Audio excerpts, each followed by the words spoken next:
Alors quand on dit management de transition, on se dit ok, c'est quoi exactement? Donc il y a plusieurs statuts possibles et on y reviendra. On peut se dire aussi que c'est de l'intérim management pour dirigeants, que ça consiste à confier provisoirement les rênes de l'entreprise ou d'une filiale ou d'un pôle de production, etc. Et ça peut être aussi bien sur un plan national que international. Aujourd'hui, on commence à nous approcher pour des missions de management de transition pour des nouvelles usines, par exemple, à l'international, pour le développement de ces lignes, de ces productions. Donc, ce serait intéressant de voir si tu as été confronté à ce genre de sujet. Mais ce qui est intéressant aussi de dire, c'est que le management de transition, ce n'est pas du consulting. Le consulting, il va venir conseiller, prendre un sujet, analyser, mais il va s'arrêter à la porte de l'action. Le manager de transition, il va être dans l'action, il va être dans le faire. Il intervient en second plan. Alors après, vous avez des cabinets qui vont en amont, et c'est ce que nous souhaitons faire, auditer, conseiller et voir à ce moment-là quel va être le meilleur mode de fonctionnement par rapport à une problématique ou un enjeu de changement. Ça peut être par exemple, et de plus en plus, la digitalisation au sein des groupes, ou des changements de stratégie, enfin autres. Et donc, par rapport à cela, c'est important de se dire, oui, ok, j'ai eu des conseils nécessaires, mais maintenant, qu'est-ce que je fais pour passer à l'action et le faire faire avec les enjeux qui incombent à ce changement, et où il faut, et ça c'est essentiel quand on parle de management de transition par rapport à un recrutement, il faut quelqu'un qui puisse aller très vite, et ça je crois que c'est le mot d'ordre, tu y reviendras, très vite être dans l'action et prendre à bras le corps et s'intégrer à la culture de l'entreprise et à la problématique de l'entreprise. J'ai identifié 3 typologies assez classiques de missions. Donc, quels sont vraiment les besoins qui peuvent amener une société à avoir besoin d'un manager de transition? Parce que parfois on a une idée un peu faussée, aucune partie, voilà. Un cas vraiment assez classique, et finalement, ce que j'ai appelé l'urgence managériale. Et donc là, il n'y a pas forcément une crise, c'est peut-être juste un manager qui a démissionné très rapidement, ou qui a été licencié, ou une maladie, tout simplement. En tout cas, on se retrouve à avoir besoin d'un remplacement, en général, très rapidement. Et donc d'avoir quelqu'un qui va être très rapidement opérationnel, on n'a pas le temps d'un recrutement, c'est des processus qui prennent quand même un certain temps. Il faut qu'il s'adapte sous quoi, une semaine, 4 semaines à peu près, oui, en général, il faut... Plus court que ça. On met quelques semaines quand même à trouver la bonne personne en général aussi. Ouais. Oui, la personne elle est déjà la bonne personne, et ensuite du coup c'est déjà trop tard quand on arrive. Donc effectivement il faut tout de suite, quasiment dès le premier jour, asseoir sa position. Mais c'est ça le maître clé, c'est vraiment... Grande réactivité. Voilà, très grande réactivité et être tout de suite opérationnel pour remplacer quelqu'un. Et donc là, ça peut être simplement d'assurer une continuité, c'est pas forcément pour gérer une crise ou un grand changement. En revanche, c'est très intéressant parce que ça permet d'avoir un œil neuf et d'avoir quelqu'un qui va pouvoir apporter autre chose aussi pendant le temps d'un recrutement par exemple, ou en attendant que la personne revienne. Et qui va avoir plus de liberté, on en parlait tout à l'heure, oui. Parce qu'il n'est pas impliqué non plus, il a du recul, il n'y a pas toute la partie politique, on va dire, oui, exactement, qui permet entre guillemets, et donc, tout passif un petit peu qu'on retrouve dans les sociétés relationnelles, de copinage, tout ça, lui il l'a pas, il arrive et il peut être du coup vraiment focalisé sur sa mission. Donc là c'est la première partie, c'est simplement assurer une continuité. Ensuite il peut y avoir simplement un changement et on a besoin de quelqu'un pour accompagner ce changement qui n'est pas forcément une crise encore, ça peut être simplement une nouvelle filiale. Un nouveau système. On vient d'acquérir une nouvelle filiale, il va falloir quelqu'un très rapidement. On n'a pas pu anticiper un recrutement durable, on n'a pas forcément besoin de la même personne pour démarrer, pour après, une fois que c'est stabilisé, fonctionner au quotidien. Donc, c'est quelqu'un qui va assurer cette intégration. Ça peut être simplement des bonnes nouvelles où ça marche très très bien, il y a une forte croissance, il faut quelqu'un pour accompagner cette croissance, peut-être restructurer pour pouvoir porter cette croissance. Ou alors simplement, il y a une organisation, il y a une nouvelle direction qui est créée pour justement accompagner cette croissance. On a besoin de quelqu'un très rapidement pour construire cette direction. Et ensuite, une fois que c'est fait, effectivement, pouvoir lancer un recrutement plus classique. On l'a peut-être dit un petit peu au début, c'est vraiment sur des missions ponctuelles. Voilà, c'est ça. 6 mois, 1 an. Et la troisième catégorie qu'on a généralement plus en tête, c'est les situations de crise. Voilà. Donc là où on ne sait pas gérer une crise, on n'a pas envie de recruter pour gérer cette crise. Et donc on va prendre quelqu'un de très compétent qui va pouvoir effectivement adresser la crise et puis faire un redémarrage plutôt. Alors, ça pourrait être pour des fermetures aussi évidemment, mais pour moi c'est pas vraiment le principal objectif d'un manager de transition. C'est vraiment quelqu'un, manager, ça va être pour construire aussi encore une fois. Donc il peut y avoir des licenciements évidemment, c'est pour restructurer, voilà, dans une situation de crise, mais pour pouvoir réorienter stratégiquement l'entité. Je dirais que la valeur ajoutée principale, c'est l'accompagnement. On accompagne, par exemple, nous, on veut s'inscrire là-dessus, c'est en amont, presque comme du conseil. Vous avez un enjeu, on y réfléchit ensemble, on essaie de réfléchir à la meilleure solution et de se dire, on n'essaie pas de mettre absolument quelqu'un qui ne correspondra pas forcément à l'attente. Donc c'est pour ça qu'on anticipe déjà en amont la difficulté, on analyse avec le client. Et juste, avant tout, quel avantage pour le client de choisir le management de transition, d'avoir un manager de transition pour des situations? C'est pareil, c'est la souplesse, c'est la réactivité, c'est le fait qu'effectivement il y a un regard neutre extérieur. Et donc c'est rapide, c'est rapide, et ça permet d'être plus à l'aise dans les décisions qu'il a à prendre par rapport à un enjeu X. Après, effectivement, le manager de transition a la possibilité de s'inscrire dans un cadre, par exemple, avec un cabinet ou en indépendant ou en portage. Après, ça c'est un choix personnel. Bon, je pense que la première difficulté quand on est indépendant, mais ça, comme tu as eu les deux positions, tu peux en parler, c'est justement d'être seul. Et donc, je pense que c'est pas toujours facile de se vendre, d'être jugé parti, de se dire, voilà, j'ai cette mission-là. Forcément, quand on est seul, on va vouloir absolument entrer dans la mission qui n'est pas forcément adaptée à ses compétences ou son expertise ou son savoir-être, parce qu'il faut, je crois aussi, avoir une gestion du stress importante. Je pense que la principale... alors déjà, il faut aimer le changement. C'est la base. Il faut aimer découvrir de nouvelles situations à chaque fois, de nouveaux environnements, que ce soit culturels ou des activités différentes. Et donc, il faut vraiment avoir une capacité d'adaptation très forte. Très forte, ouais. Voilà, pour pouvoir très rapidement se faire accepter. Vraiment être un caméléon. Pour se fondre dans une culture différente, parce qu'on a très peu de temps pour vraiment comprendre comment tout fonctionne. Donc il faut commencer par se faire accepter, sinon on ne comprendra pas. D'accord, ouais. Donc vraiment se fondre dans un nouvel environnement. Et on a très peu de temps donc, pour connaître tout le monde. Il y a beaucoup de nouveaux noms à enregistrer, de nouvelles fonctions, qui fait quoi, comment, pourquoi, comprendre les tensions. Donc après, c'est vraiment avoir un esprit d'analyse très développé, très fort, pour pouvoir très rapidement comprendre qui fait quoi, où, pourquoi, les tensions. Ouais. L'objectif étant, bien sûr, d'être le plus rapidement opérationnel dans la mission pour mener à bien la mission, sachant que voilà, si on est là, c'était vraiment une urgence. Oui, c'est ça. Quelle qu'elle soit. C'est ça. Voilà. Donc une fois que cette analyse est faite, en parallèle, effectivement, il faut savoir synthétiser tout ça. Et donc c'est l'esprit de synthèse, bien sûr, tout simplement pour pouvoir aussi communiquer. Et ça montre que voilà, on n'est pas un consultant, on n'est pas externe, simplement bonjour, on pose une question, on répond on prend des notes et derrière on fait un bon rapport en disant voilà ce qu'il faut faire. Là vraiment, on est dans le bateau, on est dedans, voilà. Donc il faut vraiment dire voilà, on va ensemble savoir expliquer pourquoi on est là aussi. Parfois on ne peut pas tout dire, mais comme je dis, selon moi il y a toujours une notion de construction. Donc ça on peut le dire, c'est comme ça qu'on se fait accepter aussi. Voilà, j'ai un objectif de construction quel qu'il soit. Donc c'est ensemble qu'on va construire.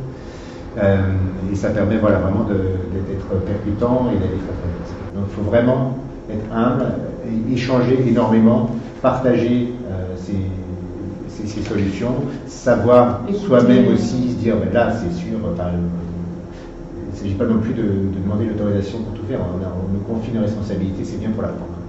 Mais savoir aussi dire là attention, il y a plusieurs possibilités, il me manque des éléments pour décider. je vais en parler avant, faire un point. Voilà. Je pense que ce qui apporte le plus un cabinet comme le nôtre, mais il y a aussi d'autres cabinets qui ont cette expertise, c'est vraiment l'encadrement de la mission, d'une part, mais j'ai envie de te dire, et tu l'as vécu, d'oser. Il y a des entreprises qui n'ont pas envie que ça se transforme en réunionite, donc il faut aussi laisser l'oxygène. C'est vraiment adapté à chaque. Adapté et être. Le mot d'ordre c'est action, c'est pas réunion. Donc ça c'est important, mais ça n'empêche pas l'échange entre le manager intervenant et le manager encadrant. Manager encadrant qui est souvent dans un cabinet, un directeur associé, parce que ils peuvent échanger sur des difficultés qu'ils connaissent l'un et l'autre. Donc ça peut être un échange, se dire je dis ça, qu'est-ce que tu en penses, etc. D'avoir aussi un regard extérieur quand on est tout le temps dans l'action. C'est bien aussi de pouvoir, pour le manager de transition, échanger avec son manager encadrant. Ça, c'est une première chose. Alors, il y a d'autres cabinets qui le font. Je pense qu'il est intéressant dans ce qu'on a envie de créer et qu'on met en route là à partir de ce mois-ci, c'est toute la partie avant la mission, de bien être vraiment à l'écoute de l'enjeu, de la problématique de l'entreprise, du dirigeant, et de se dire ok, la solution la plus adaptée, c'est l'avantage d'un groupe de solutions RH, ça va être le manager de transition, et de proposer la personne adéquate à ce poste, en fonction pas que de son expertise, mais de ce dont on a parlé qui est extrêmement important, c'est le savoir-être. Donc en fonction de s'il a besoin plus d'un manager de transition avec une expertise X ou d'un manager de transition pour une situation de crise, forcément au niveau de la personnalité, ça ne va pas être la même chose. C'est pour ça qu'on s'est associé avec l'organisme qui fait les tests de personnalité, de façon de manager, le DISC, qui pour nous a été le système le plus pertinent pour voir justement les modes de management, et chaque manager de transition a ce test accessible pour lui et en analyse après. Un autre point, c'est, et ça concerne le manager de transition, c'est sa présence, notre présence, comme on l'a dit, pouvoir échanger, et puis l'intermission. C'est-à-dire ensemble, on peut anticiper, se dire je sais que la mission va se terminer là, ok, nous, on peut anticiper sans avoir la pression non plus, parce qu'il n'est pas en CDI chez nous, donc on n'a pas de problème du coup, nous, de l'intermission. Il faut absolument, si vous me permettez cette expression, recaser le manager parce que ça nous coûte. Non, là on est libre. Donc, mais comme on a travaillé ensemble sur une mission et que ça se passe bien, forcément, et qu'on connaît la personnalité et les valeurs ajoutées du manager de transition, il est évident que on va l'accompagner plus pour anticiper que les intermissions soient les moins longues possibles. Donc il y a ça, et puis je pense qu'il y a la post-mission, et qui est très importante. C'est de pouvoir évaluer quelques mois après son terme, où en est l'entreprise, ce que ça a apporté, etc. Et on y tient beaucoup, en tous les cas chez KEXEC, on fait des post-missions pour évaluer quelques mois après son terme. Et c'est vraiment un partenariat étroit entre le cabinet, le manager encadrant et le manager de transition. Je pense qu'il faut vraiment être... faire du sur-mesure. C'est en fonction de chaque situation, chaque entreprise, chaque culture d'entreprise, chaque manager, comment il s'entend avec le président ou avec l'équipe, etc., de ressentir, s'ils en ressentent le besoin, on peut être intervenant, accompagnant ou pas. Ça se décide vraiment. Il y a d'autres besoins aussi qui peuvent émerger. Exactement. C'est vraiment une relation tripartite, parce que la relation entre le client et le manager lui-même est forcément très forte, même s'il y a un intermédiaire contractuel. Ils travaillent au quotidien ensemble souvent. Donc il faut privilégier cette relation. Mais c'est vraiment la relation tripartite, c'est pas un intermédiaire. Alors il y a plusieurs statuts possibles au niveau du manager de transition. Il y a le CDD, mais c'est peu souple, comme on le sait. Il y a le CDI, mais c'est limité en période de crise. Il y a le CDIC, donc le contrat chantier. Mais on sait que c'est un peu lourd en gestion, donc c'est mieux si c'est des très longues missions qui vont au-delà de 18 mois, par expérience. Il y a l'intérim, mais il faut faire appel à ce moment-là à une société qui a une caution bancaire, il faut être vigilant là-dessus. Seules les sociétés d'intérim qui ont une caution bancaire peuvent exercer ce métier, donc l'intérim de cadre dirigeant. Alors, l'avantage, c'est qu'on ne se retrouve pas dans une situation de débit de marchandage si la personne se retrouve toute seule à gérer une équipe. Voilà. Il y a le portage salarial qui est de plus en plus utilisé. Le portage salarial. Le portage salarial. Et puis il y a le contrat de prestation. C'est le manager qui possède, comme tu disais, son entité juridique et qui est indépendant. Alors bon, avec ses avantages aussi et l'inconvénient d'être seul. Pas forcément, non, ça peut être aussi sous-traitant du cabinet de management de transition. D'accord. J'ai déjà fonctionné comme ça, il y a un cabinet qui décroche la mission, et donc il y a cette relation tripartite, mais simplement il sous-traite la prestation à l'entreprise individuelle souvent. Ok, bon ça on peut le faire aussi. Donc, oui, le statut quelque part ne change rien à la façon de fonctionner en tripartite si on passe par un cabinet de management de transition. Ah bah c'est bien.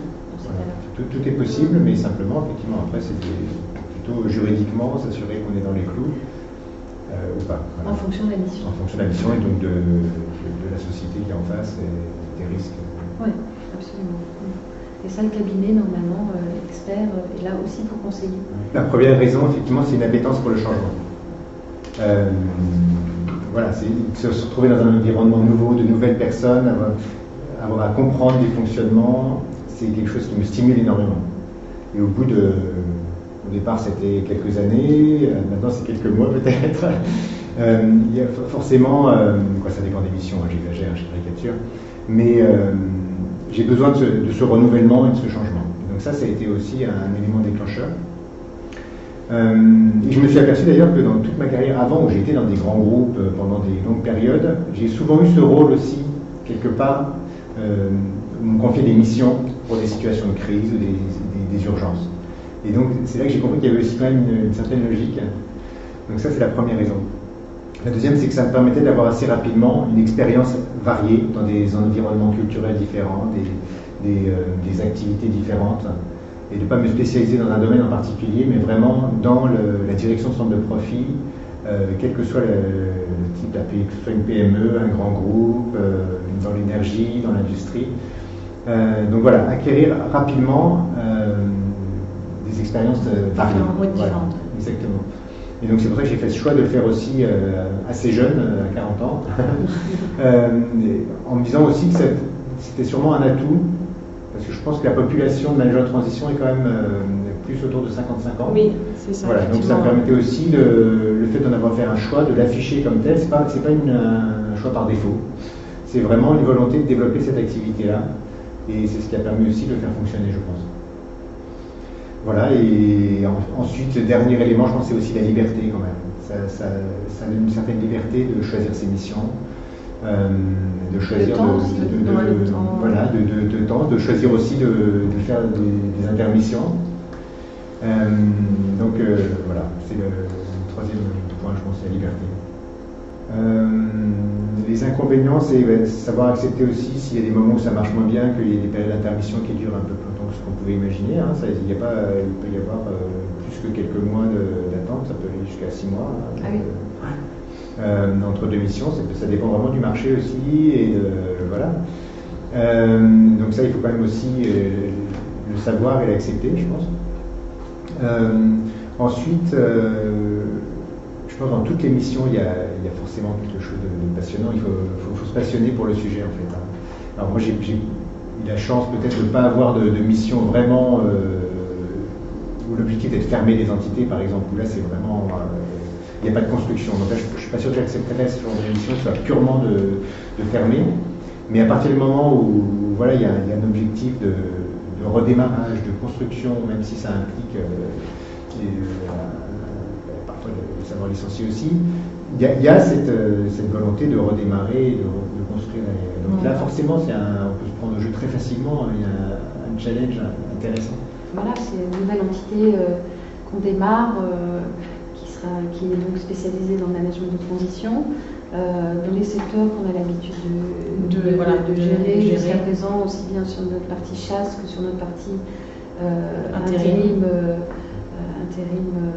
mission, puisqu'on a plus l'habitude de mettre des équipes en place sur les projets déjà. Donc ça me paraissait logique de mettre le manager sur les projets. Et donc c'est pour ça qu'on a créé KAISEC. Et puis toujours dans l'esprit d'être facilitateur et donc d'accompagner et de faciliter aussi bien la problématique que l'enjeu de l'entreprise. Et puis voilà, on s'inscrit vraiment dans cet esprit-là.